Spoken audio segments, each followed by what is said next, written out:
ভারত ও পাকিস্তানের মধ্যে সামরিক সংঘাতের কয়েক সপ্তাহ পর রবিবার 25 মে তুরস্কের প্রেসিডেন্ট রিসেপ তাইয়েপ এরদোগান ইস্তাম্বুলে পাকিস্তানের প্রধানমন্ত্রী শাহবাজ শরীফের সঙ্গে সাক্ষাৎ করেছেন।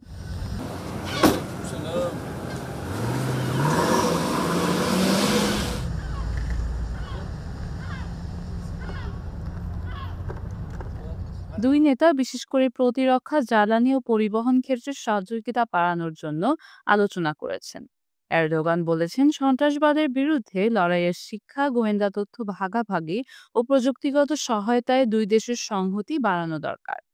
এদিকে ভারত পাকিস্তানে অস্ত্র সরবরাহের অভিযোগ তুলে তুরস্কের কঠোর সমালোচনা করেছে, যদিও আঙ্কারা এসব অভিযোগ অস্বীকার করেছে।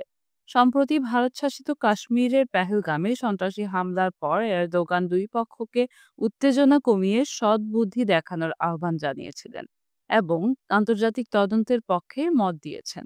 এদিকে পাকিস্তানের সঙ্গে সম্পর্ক ভালো হওয়ায় ভারতের সঙ্গে তুরস্কের সম্পর্ক খারাপের দিকে যাচ্ছে। ভারতের বড় ব্যবসায়িক প্রতিষ্ঠানগুলো তুর্কি পণ্য বর্জনের সিদ্ধান্ত নিয়েছে। ফ্লিপকার্ট ও রিলায়েন্সের মতো বড় ফ্যাশন ওয়েবসাইটগুলো তাদের সাইট থেকে তুর্কি ব্র্যান্ডগুলোকে সরিয়ে দিয়েছে।